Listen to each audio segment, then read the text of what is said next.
ತಾವೆಲ್ಲ ನೋಡ್ತಾ ಇದ್ದೀರಿ, ಧಾರವಾಡ ಲೋಕಸಭಾ ಅಖಾಡ ಬಹಳಷ್ಟು ರಂಗೇರಿದೆ. ಪರಮ ಪೂಜ್ಯ ದಿಂಗಾಲೇಶ್ವರ ಮಹಾಸ್ವಾಮಿಗಳ ಒಂದು ಸ್ಪರ್ಧೆಯಿಂದ ವೀರಶೈವ ಲಿಂಗಾಯತ ಮತ್ತು ಅದರ್ಸ್ ಕಮ್ಯುನಿಟೀಸು ಸೇರಿ ಸಾಕಷ್ಟು ಬೆಂಬಲವನ್ನು ಸ್ವಾಮೀಜಿಯವರಿಗೆ ವ್ಯಕ್ತಪಡಿಸ್ತಾ ಇದ್ದಾರೆ. ಸೊ ಇವತ್ತು ಕೂಡ ನಾಮಪತ್ರ ಸಲ್ಲಿಸುವ ಕಾರ್ಯಕ್ರಮ ಇದೆ. ಸೊ ಅವರ ಭಕ್ತರಲ್ಲಿ ಕೇಳೋಣ ಏನು ಹೇಳ್ತಾರಾ ಅಂತೇಳಿ. ಸರ್ ನಮಸ್ಕಾರ. ನಮಸ್ಕಾರ ರೀ. ನಮಸ್ಕಾರ. ಚನ್ನಪ್ಪ ಕಂಬಳಿ ಅಂತೇಳಿ. ಸರ್ ಇವತ್ತು ಅಜ್ಜವರು ನಾಮಪತ್ರ ಸಲ್ಲಿಸ್ತಾ ಇದ್ದಾರೆ. ಸೊ ವೀರಶೈವ ಲಿಂಗಾಯತ ಮತ್ತು ಅದರ್ಸ್ ಕಮ್ಯುನಿಟೀಸ್ ಎಲ್ಲ ಅವರ ಬೆಂಬಲಕ್ಕಿದೆ ಅಂತೇಳಿ ಹೇಳ್ತಾ ಇದ್ದಾರೆ. ಸೊ ತಾವು ಅದ್ರ ಬಗ್ಗೆ ಏನು ಹೇಳ್ತೀರಿ? ಇವತ್ತು ದಿಂಗಾಲೇಶ್ವರ ಸ್ವಾಮಿಗಳು ಸಿರಿಟ್ಟಿ ಮಠದ ಉತ್ತರಾಧಿಕಾರಿಗಳು ಮತ್ತು ಭಾವೈಕ್ಯತೆ ಮಠವಾಗಿರೋದ್ರಿಂದ ಸುಮಾರು ಧಾರವಾಡ ಲೋಕಸಭಾ ಮತಕ್ಷೇತ್ರ ಅಷ್ಟೇ ಅಲ್ಲ, ಕರ್ನಾಟಕ ಮತ್ತು ಹೊರ ರಾಜ್ಯಗಳಲ್ಲಿ ಕೂಡ ಅಪಾರ ಭಕ್ತರನ್ನು ಹೊಂದಿರತಕ್ಕಂಥ ಶ್ರೀಗಳು ಮತ್ತು ಒಂದು ವಿಶ್ವ ದಾಖಲೆ ಮಾಡ್ತಕ್ಕಂಥ ಒಂದು ಅವರಲ್ಲಿ ಶಕ್ತಿ ಇರೋದರಿಂದ ಈ ಚುನಾವಣೆಯಲ್ಲಿ ಅವ್ರಿಗೇನು ದೊಡ್ಡದೇನಲ್ಲ. ಎಲ್ಲ ಭಕ್ತರು ಕೂಡ ಅವ್ರ ಬೆಂಬಲಕ್ಕೆ ನಿಂತಾರೆ. ಅವ್ರು ಯಾವತ್ತೂ ರಾಜಕಾರಣ ಮಾಡ್ಬೇಕಂದಂಥವ್ರಲ್ಲ. ರಾಜಕಾರಣದಲ್ಲಿ ಒಂದು ಅಸಮಾಧಾನ ಆದಾಗ, ಒಂದು ಅವ್ಯವಸ್ಥೆ ಆದಾಗ ಎಲ್ಲ ಸಮಾಜದ ಪ್ರಮುಖರಿಗಾಗಲಿ, ಸಮಾಜದ ಕಾರ್ಯಕರ್ತರಾಗಲಿ, ಸಾಮಾನ್ಯ ಜನರಿಗಾಗಲಿ ಒಂದು ಒಳ್ಳೆಯ ಒಬ್ಬ ಸಂಸತ್ ಸದಸ್ಯನಿಂದ ಉಪಕಾರ ಆಗಲಿ ಅನ್ನೋಂಥ ಉದ್ದೇಶ ಇದ್ದಾಗ, ಅದು ಆಗದೇ ಇರತಕ್ಕಂಥ ಸಂದರ್ಭದಲ್ಲಿ ಎಲ್ಲ ಭಕ್ತರ ಒತ್ತಾಯದ ಮೇರೆಗೆ ಈ ಲೋಕಸಭಾ ಮತಕ್ಷೇತ್ರದಲ್ಲಿ ಪಕ್ಷೇತರ ಅಭ್ಯರ್ಥಿಯಾಗಿ ಜಯಗಳಿಸ್ತಕ್ಕಂಥ ಒಂದು ಗಟ್ಟಿ ನಿರ್ಧಾರವನ್ನು ಅವ್ರು ತೆಗೆದುಕೊಂಡಿಲ್ಲ, ಎಲ್ಲ ಭಕ್ತರು ತೆಗೆದುಕೊಂಡರು. ಇವತ್ತು ನಾಮಿನೇಷನ್ ಆಗ್ತಾ ಇದ್ದಾರೆ ಸ್ವಾಮೀಜಿಯವರು, ಮತ್ತು ಅದನ್ನು ಹಿಂತಕ್ಕೋತಾರೆ ಅನ್ನೋದು ಊಹಾಪೋಹಗಳು ಸಾಕಷ್ಟಿದೆ. ಅದ್ರ ಬಗ್ಗೆ ಏನು ಹೇಳ್ತೀರಿ? ಅವ್ರು ಹಿಂತಕ್ಕೊಳ್ಳೋಂಥ ಅನೇಕ ಮಂದಿ ಏನು ಹೇಳ್ತಾರೆ ಅಂತ ಕೇಳಿದರೆ, ಸ್ವಾಮೀಜಿಯವರು ಪಕ್ಷೇತರಾಗಿ ನಿಂತರೆ 1,000 ಮತವನ್ನು ಪಡೆದಿಲ್ಲ ಅಂತ ಎಲ್ಲ ಲೀಡರ್ ಹೇಳ್ತಾರೆ. ಮತ್ತು ಇವರಲ್ಲಿ ತಾಕತ್ತಿಲ್ಲ ಅಂದರೆ ಇವ್ರು ಸರಿಸುವಂಥ ವ್ಯವಸ್ಥೆ ಅವ್ರು ಯಾಕೆ ಮಾಡ್ತಾರೆ? ಇವರಲ್ಲಿ ಶಕ್ತಿ ಐತೆ ಅನ್ನೋದಕ್ಕೆ ಅವ್ರಿಗೆ ಗೊತ್ತಿದ್ದ ಸುಳ್ಳು ಅಪಪ್ರಚಾರ ಮಾಡೋದಾಗಲಿ, ಕಾಂಗ್ರೆಸ್ಸಿನವ್ರಿಗೆ ಒಳ ಒಪ್ಪಂದ ಮಾಡ್ಕೊಂಡಂತೆ ಸುಳ್ಳು ಹೇಳೋದಾಗಲಿ ಹಿಂಗೆ ಮಾಡ್ತಾರೆ. ಇದು ಊಹಾಪೋಹ. ಯಾವ ಕಾಲ ಅಜ್ಜವರು ಸಂಸತ್ ಸದಸ್ಯರು ಏನು ಮಾಡಬಲ್ಲರು ಅಂತ. ಈಗ ಈ ದೇಶದಲ್ಲಿ ನಾವು ಒಂದೇ ಪಕ್ಷವನ್ನು ಮಾತನಾಡೋಕ್ಕೆ ಹೋಗೋದಿಲ್ಲ. ಇವತ್ತು ದೇಶದಲ್ಲಿ ಮೋದಿಯವರ ಅಲೆಯನ್ನು ಏನು ಪ್ರಚಾರ ಮಾಡ್ತಾರೆ, ಆ ಮೋದಿಯವರಕ್ಕಿಂತಲೂ ಹೆಚ್ಚಿನ ಒಂದು ಹೆಸರನ್ನು ಗಳಿಸ್ತಕ್ಕಂಥ ಶಕ್ತಿ ಶ್ರೀ ಜಗದ್ಗುರು ದಿಂಗಾಲೇಶ್ವರ ಶ್ರೀಗಳು ಇರೋದರಿಂದ ಲೋಕಸಭಾ ಮತಕ್ಷೇತ್ರದ ಪ್ರತಿಯೊಬ್ಬ ಮತದಾರರನ್ನು ಕೂಡ ಅನೇಕ ಸಲ ಸಂಚರಿಸಿ ಅವರ ಕಷ್ಟ ಕಾರ್ಪಣ್ಯಗಳನ್ನು ಕೇಳಿ ಒಬ್ಬ ಒಳ್ಳೆಯ ಸಂಸತ್ ಸದಸ್ಯರಾಗೋದ್ರ ಜೊತೆಗೆ ಭಾರತ ದೇಶದ ರಾಜಕೀಯ ಇತಿಹಾಸದಲ್ಲಿ ಒಂದು ಹೊಸ ದಾಖಲೆಯನ್ನು ಸೃಷ್ಟಿ ಮಾಡ್ತಕ್ಕಂಥ ಒಂದು ಆಶಾಭಾವನೆ ಎಲ್ಲ ಭಕ್ತರಲ್ಲಿರೋದರಿಂದ ಅವ್ರ ಮೇಲೆ ಎಲ್ಲರೂ ವಿಶ್ವಾಸವನ್ನು ಇಟ್ಟಾರೆ. ಸ್ವಾಮೀಜಿಯವರು ರಾಜಕಾರಣಕ್ಕೆ ಯಾಕೆ ಬರಬೇಕು ಅಂತಕ್ಕಂಥದ್ದಿದೆ. ಸ್ವಾಮೀಜಿಯವರು ಯಾಕೆ ರಾಜಕಾರಣಕ್ಕೆ ಬರ್ಕೊಂಡು ಕೇಳ್ತಕ್ಕಂಥವ್ರು ಉತ್ತರ ಪ್ರದೇಶದಲ್ಲಿ ಇರ್ತಕ್ಕಂಥ ಯೋಗಿನಾಥರನ್ನು ಯಾಕೆ ಮೊದಲು ನಿಲ್ಲಿಸಿದರು, ಮತ್ತು ಉತ್ತರ ಭಾರತದಲ್ಲಿ ಅನೇಕ ಸಾಧು ಸಂತರು ಕೂಡ ರಾಜಕೀಯ ಮಾಡ್ತಾರೆ.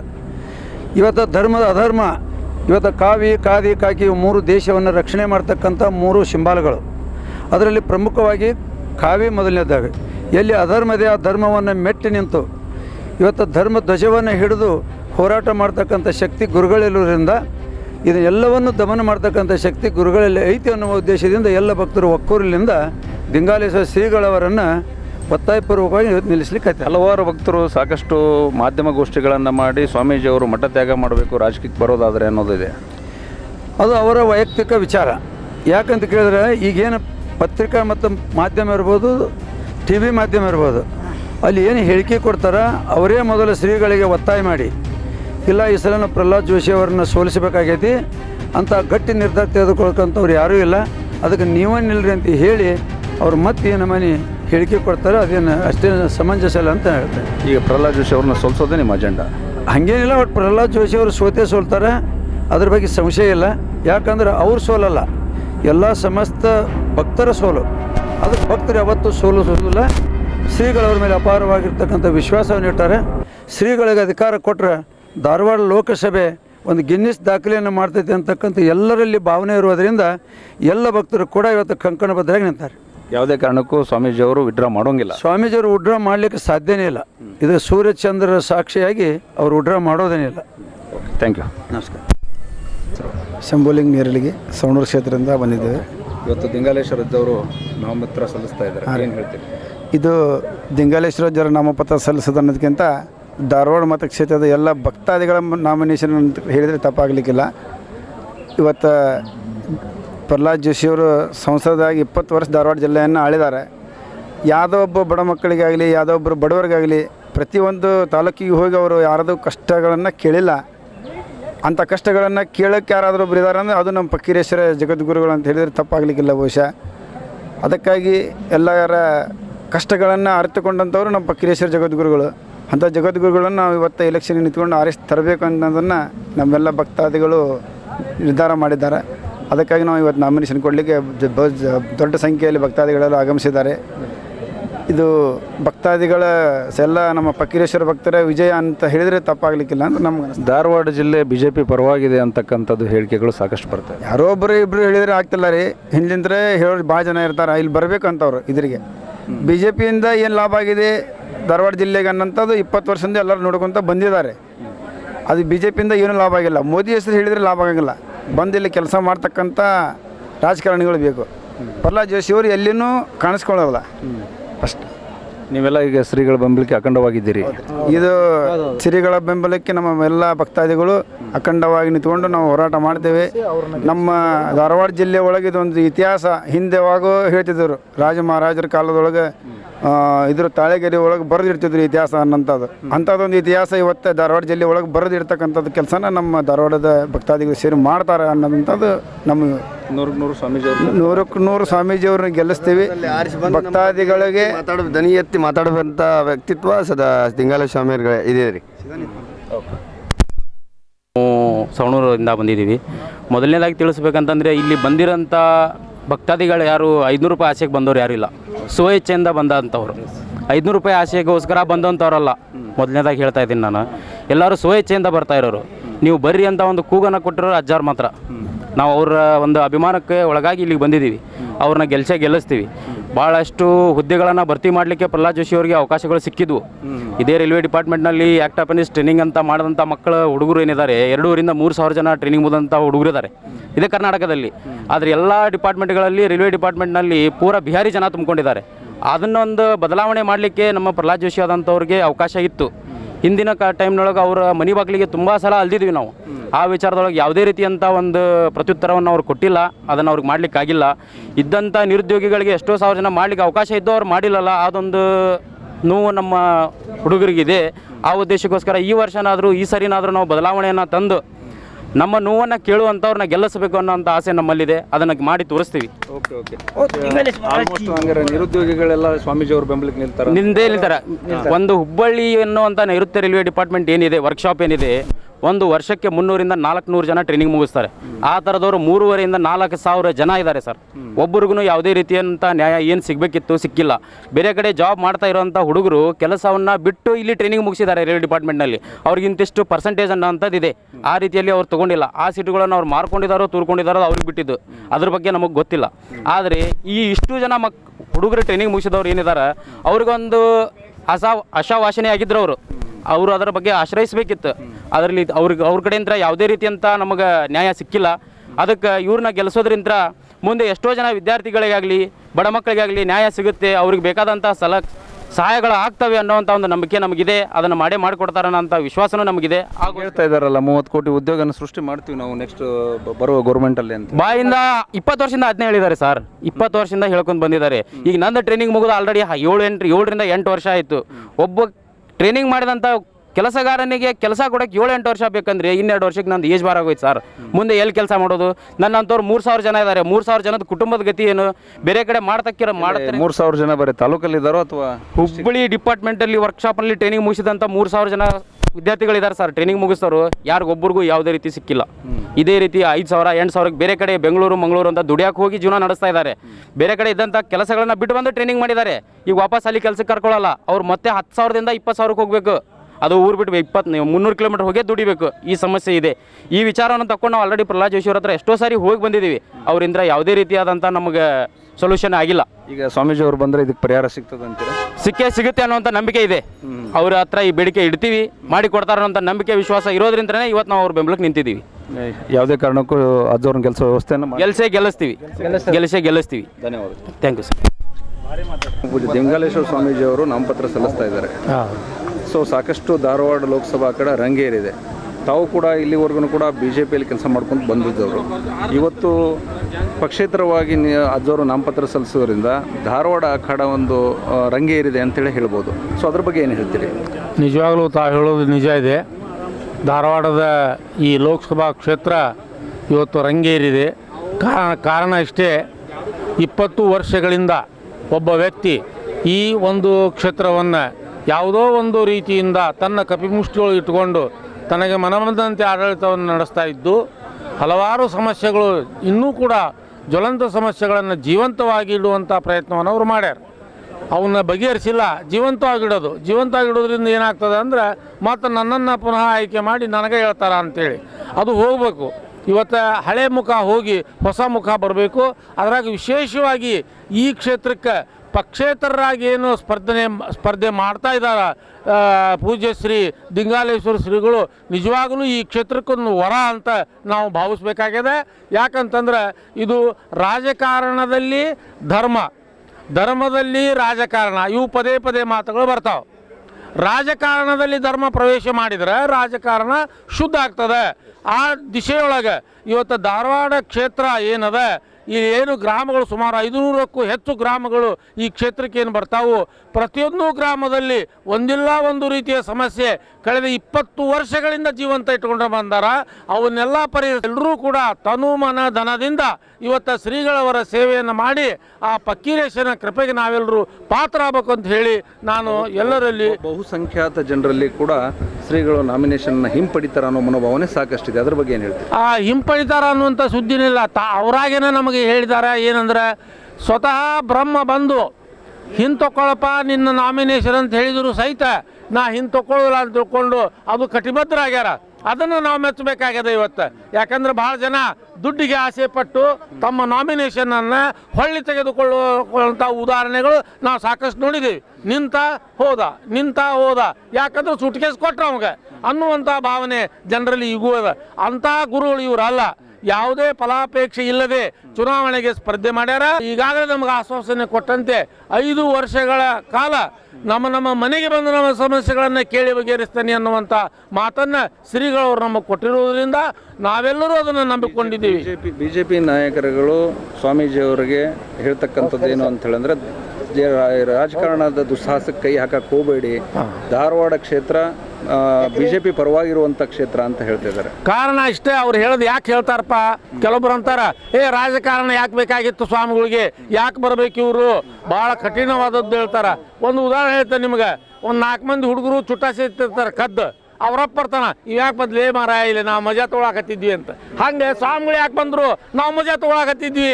ರಾಜಕೀಯದೊಳಗೆ ಇವ್ರು ಯಾಕೆ ಬಂದ್ರಪ್ಪ ಮಾರಾಯ, ಅದಕ್ಕೆ ಅವ್ರು ಬರಬಾರ್ದು ಅಂತ ಹೇಳ್ತಾರೆ ಹೊರತು ಬೇರೆ ಏನು ಉದ್ದೇಶ ಇಲ್ಲ. ಮತ್ತು ಪ್ರತಿಯೊಬ್ಬರಿಗೂ ಕೂಡ ಚುನಾವಣೆಯಲ್ಲಿ ಮತ ನೀಡುವ ಅಧಿಕಾರ ಎಷ್ಟಿದೆ, ಚುನಾವಣೆಗೆ ಸ್ಪರ್ಧಿಸುವ ಹಕ್ಕು ಕೂಡ ಇದೆ, ಪ್ರತಿಯೊಬ್ಬನಿಗೂ ಇದೆ. ಅದರೊಳಗೆ ದಿಂಗಾಲೇಶ್ವರ ಶ್ರೀಗಳು ಇವತ್ತು ಮನಸ್ಸು ಮಾಡ್ಯಾರ ಅಂತಂದ್ರೆ ನಮ್ಮೆಲ್ಲರ ಸಮಸ್ಯೆಗಳನ್ನು ಪರಿಹರಿಸಲಿಕ್ಕೆ ಸ್ವತಃ ಪರಮಾತ್ಮನೇ ಇವರನ್ನು ಈ ಧರೆಗೆ ಕಳಿಸ್ಯಾನ ಮತ್ತು ಈ ಕ್ಷೇತ್ರಕ್ಕೆ ಅವ್ರನ್ನ ಪ್ರತಿನಿಧಿಯನ್ನು ಮಾಡ್ಯಾನ ಅಂತ ಹೇಳಿದ್ರೆ ತಪ್ಪಾಗಲಿಕ್ಕಿಲ್ಲ. ಆಮೇಲೆ ಇನ್ನೊಂದು ವಿಷಯ, ವಿಶೇಷವಾಗಿ ಈ ಭಾಗದೊಳಗೆ ಯಾವ ಸ್ವಾಮಿಗಳು ಧೈರ್ಯ ಮಾಡಿ ಚುನಾವಣೆಗೆ ಸ್ಪರ್ಧಿಸಿಲ್ಲ. ಏಕೈಕ ಸ್ವಾಮಿಗಳು ಇವರು ಚುನಾವಣೆಗೆ ಸ್ಪರ್ಧಿಸಿದವರು. ಎಲ್ಲರೂ ಏನಪ್ಪ ಯಾಕೆ ಬೇಕು ಬಿಡು ನನಗೆ ಅನ್ನುವಂಥ ಭಾವನೆಯಿಂದ ಇದ್ದರ ಹೊರತು ಮತ್ತೇನಿಲ್ಲ.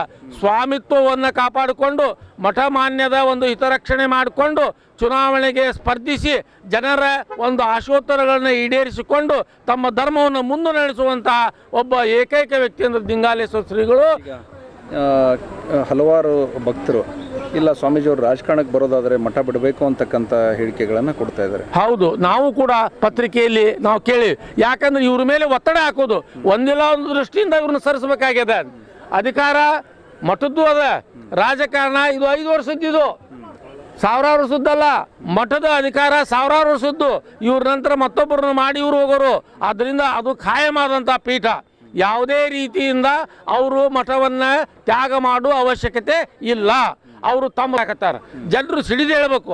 ಆ ನಮೂನಿ ಸ್ಟೇಟ್ಮೆಂಟನ್ನು ಆ ರಾಜಕೀಯ ಮಂದಿ ಕೊಡಾಕತ್ತಾರ. ಅದನ್ನು ನಾವು ಯಾರೂ ನಂಬತಕ್ಕದ್ದಲ್ಲ.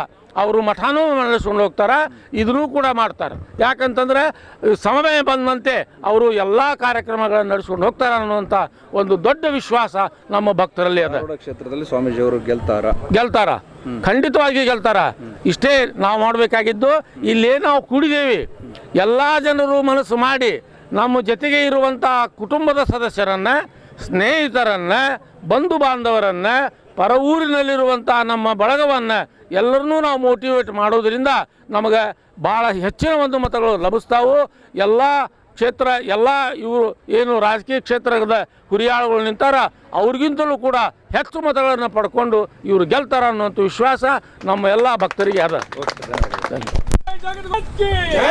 ಶ್ರೀ ಜಗದ್ಗುರು ಫಕೀರೇಶ್ವರ ಮಹಾರಾಜ್ ಕಿ ಶ್ರೀ ಜಗದ್ಗುರು ಫಕೀರ ಸಿದ್ದರಾಮೇಶ್ವರ ಮಹಾರಾಜ್ ಕಿ ಶ್ರೀ ಫಕೀರ ದಿಂಗಾಲೇಶ್ವರ ಮಹಾರಾಜ್ ಕಿ ಏಕೆ ಅದ್ವಾನಿ ಮಾಡಿ ರಿಟೈರ್ಡ್ ಶಿಕ್ಷಕ ಅಂತೇಳಿ ನಾವು ಶಿರಟ್ಟಿಲಿಂದ ಬಂದಿದ್ದೀವಿ.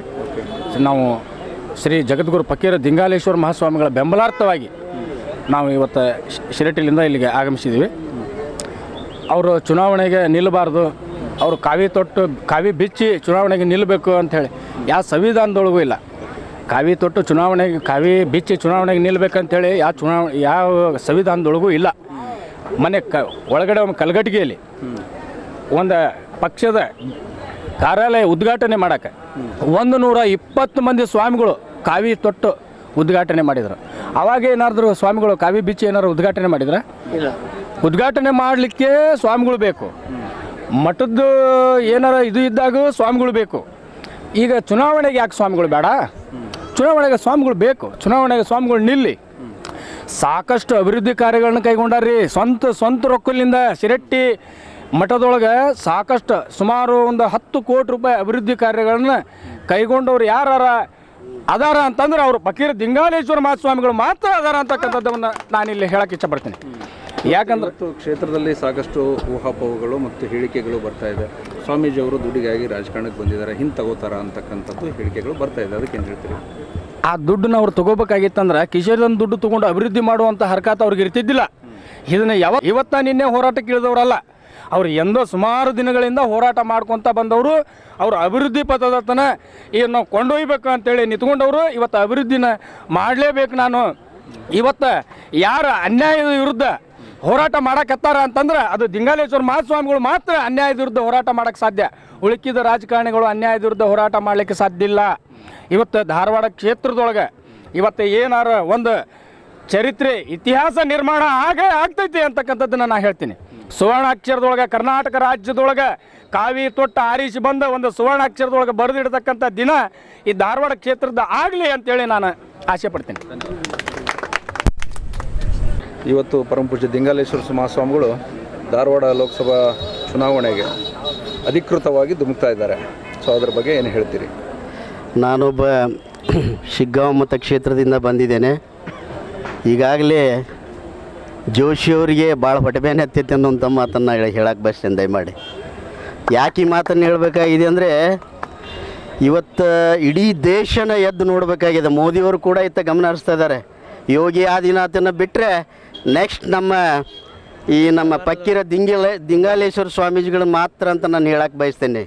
ಕರ್ನಾಟಕ ರಾಜ್ಯದ ಇತಿಹಾಸದಲ್ಲಿ ಅದು ವಿಶೇಷವಾಗಿ 20 ವರ್ಷಗಳ ಸತತ ಒಂದು ಗೆದ್ದಂಥ ಪ್ರಹ್ಲಾದ್ ಜೋಶಿಯವರ ವಿರುದ್ಧವಾಗಿ ಇವತ್ತು ತಮ್ಮ ಮಠಮಾನ್ಯಗಳನ್ನು ತೊರೆದು ಇವತ್ತು ಜನರಿಗೋಸ್ಕರ, ಜನರ ಉದ್ಧಾರಕ್ಕಾಗಿ, ಜನರ ಏಳಿಗೆಗಾಗಿ, ಜನರ ಒಂದು ರಕ್ಷಣೆಗಾಗಿ ಈ ಜನಾಂಗಕ್ಕೆ ಒಂದು ಒಳ್ಳೆಯ ಸಂದೇಶವನ್ನು ಕೊಡಲಿಕ್ಕೆ ನಮ್ಮ ದಿಂಗಾಲೇಶ್ವರ ಸ್ವಾಮಿಗಳು ಇವತ್ತು ಈ ಚುನಾವಣೆಯಲ್ಲಿ ಸ್ಪರ್ಧೆ ಮಾಡಿದ್ದಾರೆ ವಿನಃ ಯಾವುದೇ ಒಂದು ಅಧಿಕಾರದ ಆಸೆಗಾಗಿ, ದುಡ್ಡಿನ ಆಸೆಗಾಗಿ ಅವರು ಯಾವುದೇ ಥರ ಒಂದು ಚುನಾವಣೆ ಸ್ಪರ್ಧೆ ಮಾಡ್ತಾ ಇಲ್ಲ ಅನ್ನೋಂಥ ಮಾತನ್ನು ನಾನು ಹೇಳಕ್ಕೆ ಬಯಸ್ತೇನೆ.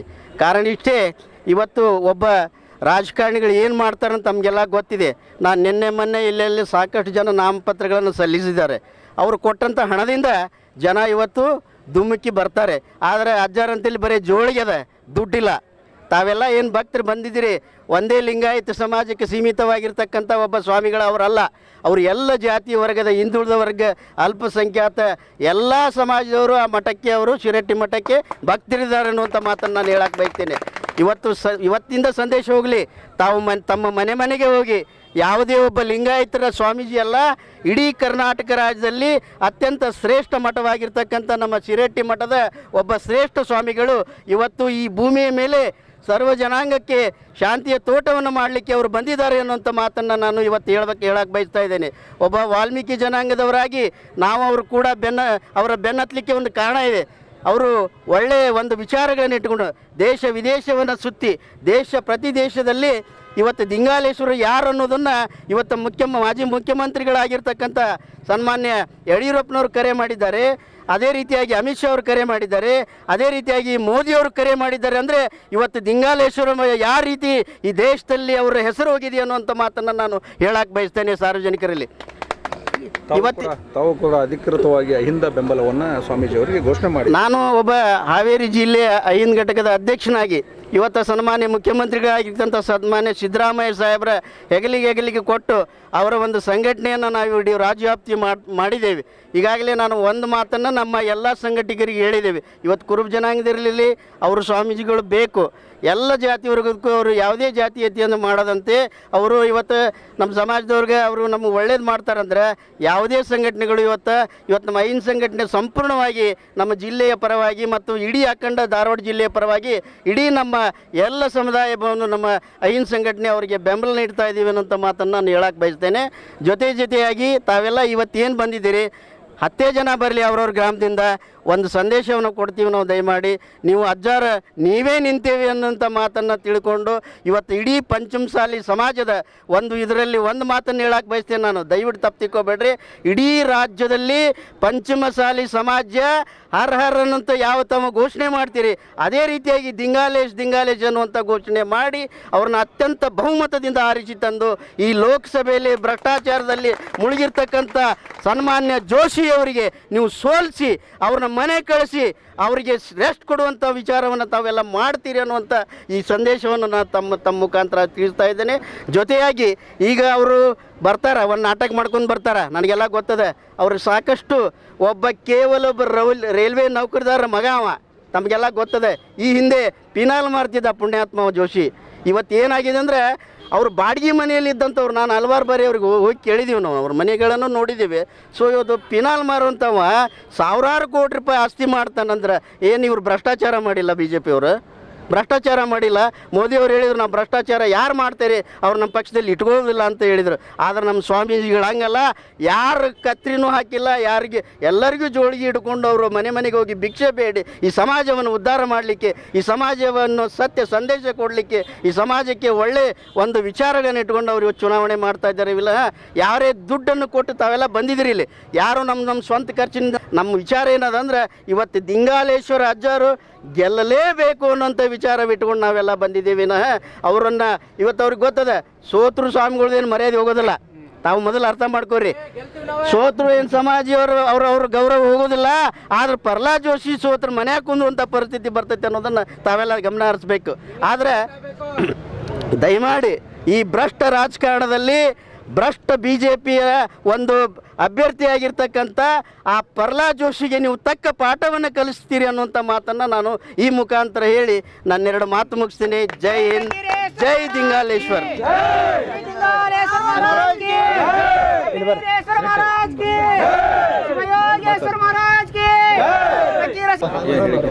ಲೋಕಸಭಾ ಎಲೆಕ್ಷನ್ ನಾವು ಶಿರಟ್ಟಿಯ ಪಕ್ಕೇಶ್ವರ ಮಠದ ಪರಮ ಭಕ್ತರು ಶಿರಟ್ಟಿ ಅವರೇ ಆಗಿರೋದ್ರಿಂದ ಫಕೀರ ದಿಂಗಾಲೇಶ್ವರ ಬಗ್ಗೆ ನಾನು ತಮ್ಮಲ್ಲಿ ಧಾರವಾಡ ಮತಕ್ಷೇತ್ರ ಜನರಲ್ಲಿ ಸವಿನಯ ಪ್ರಾರ್ಥನೆ ಮತ್ತು ವಿನಂತಿಸ್ಕೊಳ್ಳೋದೇನೆಂದರೆ, ಫಕೀರ ದಿಂಗಾಲೇಶ್ವರ ಮಹಾಸ್ವಾಮಿಗಳು ಯಾವ ರೀತಿ ಒಂದು ಕೆಲಸ ಕಾರ್ಯಗಳು ಮಾಡ್ತಾರೆ ಅನ್ನೋದಕ್ಕಂತ ನಾನು ತಮಗೆ ಈ ಮೂಲಕ ತಿಳಿಸ್ಲಿಕ್ಕೆ ಇಚ್ಛಪಡ್ತೇನೆ.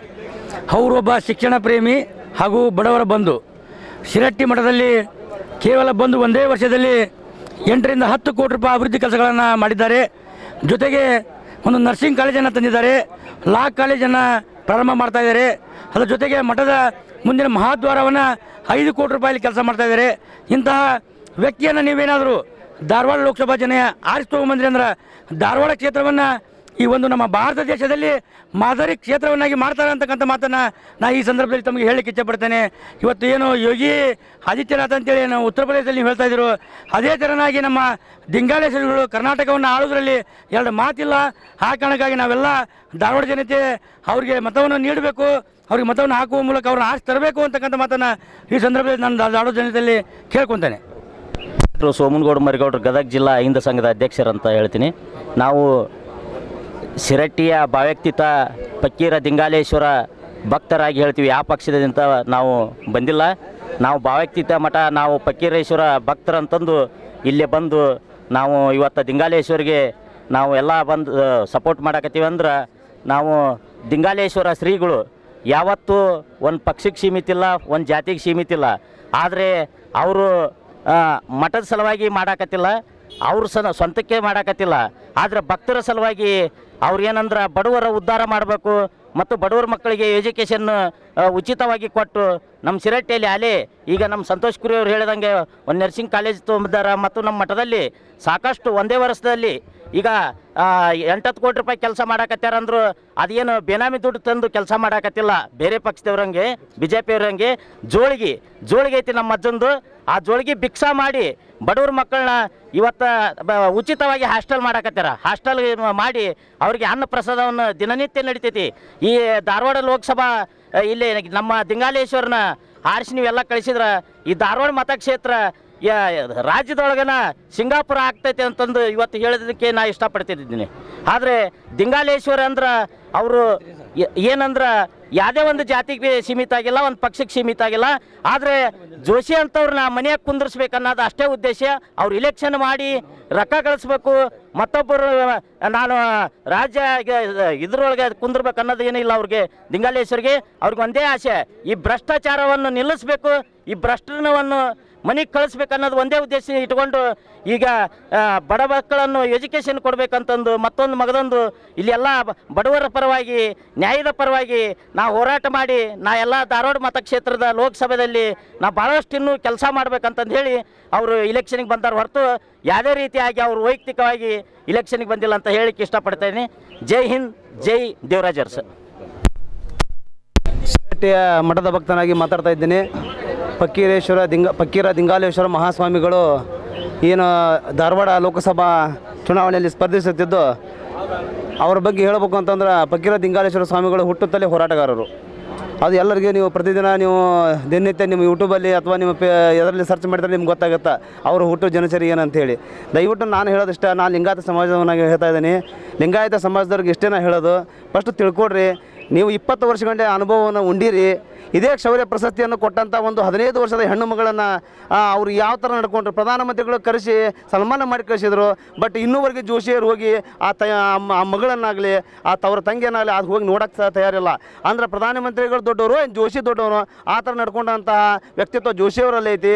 20 ವರ್ಷ ಗಂಟೆಗಳಲ್ಲಿ ನೀವನ್ನು ಅನುಭವಿಸಿರಿ. ಧಾರವಾಡ ಮತಕ್ಷೇತ್ರದ ಲೋಕಸಭಾ ಏನು ಮತದಾರ ಇದ್ದೀರಿ. ದಯವಿಟ್ಟು ನೀವೊಂದು ಕೈ ಮುಗಿದು ಕೇಳ್ಕೊತೀನಿ. ನಾ ಇಷ್ಟ ಹೇಳೋದು, ಲಿಂಗಾಯತ ಸಮಾಜದವರು ಮೊದಲು ಒಟ್ಟಾಗ್ರಿ. ಏನಾದರೂ ನಿಮಗೆ ಒಡಕು ಉಂಟು ತರ್ತಾರವರು ಇಲ್ಲ, ನಿಮ್ಮ ಸ್ವಾಮಿ ಏನಾರ ಸೋತಂದ್ರೆ ನೀವು ಎಲ್ಲಿ ಹೋಗ್ತೀರಿ ಅನ್ನೋ ಪರಿಸ್ಥಿತಿ ಬರ್ತೈತಿ. ಅದನ್ನು ತನಿಖೆಸ್ಕೊಳಕ್ಕೆ ಹೋಗ್ಬೇಡ್ರಿ. ಲಿಂಗಾಯತರು ಒಟ್ಟಾದ್ರೆ ಇವ್ರನ್ನ ಬರೋಬ್ಬರಿ ಮಠಗೊಳಿಸುವಂಥ ಇದು ಬಂದೇ ಬರುತ್ತಾ. ಯಾಕೆ ಹೆದರ್ತೀರಿ? 20 ವರ್ಷ ಗಂಟಲೆ ಆಳ್ವಿಕೆ ಮಾಡ್ಯಾರ. ಏನು ಮಾಡ್ಯಾರ ನಿಮ್ಗೆ? ಲಿಂಗಾಯತ ಸಮಾಜಕ್ಕೆ ಏನು ಕೊಟ್ಟಾರ ಅವರು? ಅದನ್ನು ವಿಚಾರ ಮಾಡಿರಿ ಫಸ್ಟು. ಯಾವುದೇ ಜಾತಿ ಪಂಗಡಗಳಿಂದ ಇದನ್ನು ಮಾಡೋಕೆ ಹೋಗ್ಬೇಡ್ರಿ. ನಮ್ಮ ಶಿರಟ್ಟಿ ಮಠ ಏನೈತಲ್ಲ, ಭಾವೈಕ್ಯತೆ ಮಠ ಐತಿ.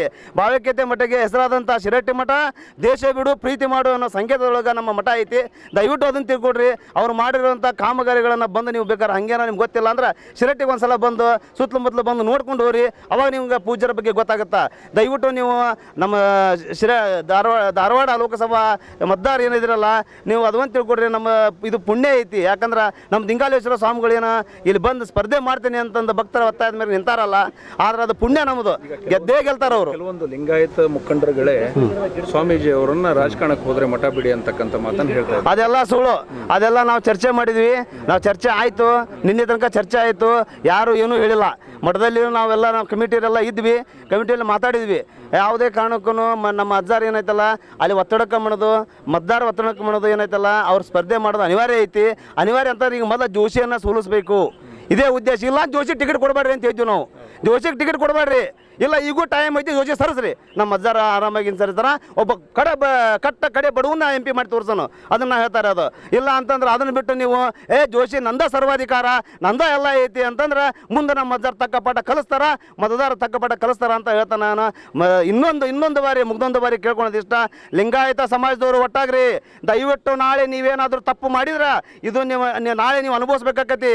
ನಿಮ್ಮ ಮೇಲೆ ಗೂಬೆ ಕೂಡಿಸೋಂಥ ಕೆಲಸ ಬರ್ತೈತಿ. ನೀವು ಓಟ್ ಹಾಕಿಲ್ಲ ಹೊರಗೆ ಅನ್ನೋ ಪರಿಸ್ಥಿತಿ ಬರ್ತೈತಿ. ನಾವು ಅನುಭವಿಸಿದ್ದೀವಿ ಅದನ್ನು. ನಾವು ಜೋಶಿಯರ ಕಡೆ ಹೋದಾಗ ಲಿಂಗಾಯತ ಸಮಾಜದವ್ರು ಅಂದ್ಕೊಳ್ಳಿ ಒಂದು ದೃಷ್ಟಿಯಿಂದ ನೋಡೋದು, ಮತ್ತೊಬ್ಬರು ಒಂದು ಬಂದಾಗ ಅವ್ರ ದೃಷ್ಟಿಯಿಂದ ನೋಡೋದು ಅಂತ ಜೋಶಿಯರು ಭಾಳ ಮಾಡ್ತಾರೆ. ದಯವಿಟ್ಟು ಒಂದು ಇದು ನಿಮ್ಗೆ ಸುವರ್ಣ ಅವಕಾಶ ಐತಿ, ಯಾರು ಇದನ್ನು ಮಿಸ್ ಮಾಡ್ಕೊಳಕ್ಕೆ ಹೋಗ್ಬೇಡ್ರಿ. ದಯವಿಟ್ಟು ದಿಂಗಾಲೇಶ್ವರ ಸ್ವಾಮಿಗಳಿಗೆ ಆಶೀರ್ವಾದ ಮಾಡಿರಿ. ತಾವು ಆಶೀರ್ವಾದ ಮಾಡಿದ್ರಿ ಅಂತಂದ್ರೆ ಮುಂದೆ ನಿಮ್ಗೆ ಚಿರಋಣಿಯಾಗಿ ಅಜ್ಜಾರು ಏನು ಮಾಡಬೇಕು, ಈ ಮತಕ್ಷೇತ್ರನ ಹೆಂಗೆ ನೋಡ್ಕೋಬೇಕು, ಲೋಕಸಭಾನ ಹೆಂಗೆ ನೋಡ್ಕೋಬೇಕು ಅನ್ನೋದನ್ನು ಅದು 100ಕ್ಕೆ 100 ಇತ್ತಾಗ ಪ್ರಧಾನಿಗಳು ಹೊಳ್ಳಿ ನೋಡುವಂಗೆ ಈ ಕ್ಷೇತ್ರವನ್ನು ಮಾಡ್ತಾರೆ ಅಂತೇಳಿ ನಾನು ಎರಡು ಮಾತುಗಳು ಮುಗಿಸ್ತೇನೆ. ಶ್ರೀ ಜಗದ್ಗುರು ಬಕೀರೇಶ್ವರ ಮಹಾರಾಜ್ ಕಿ, ಶ್ರೀ ಜಗದ್ಗುರು ಬಕೀರ ದಿಂಗಾಲೇಶ್ವರ ಮಹಾರಾಜ್ ಕಿ, ಶ್ರೀ ಜಗದ್ಗುರು ಬಕೀರ ದಿಂಗಾಲೇಶ್ವರ ಮಹಾರಾಜ್ ಕಿ, ಶ್ರೀ ಜಗದ್ಗುರು ಬಕೀರೇಶ್ವರ ಮಹಾರಾಜ್ ಕಿ, ಶ್ರೀ ಜಗದ್ಗುರು ಬಕೀರ ಸಿದ್ದರಾಮೇಶ್ವರ ಮಹಾರಾಜ್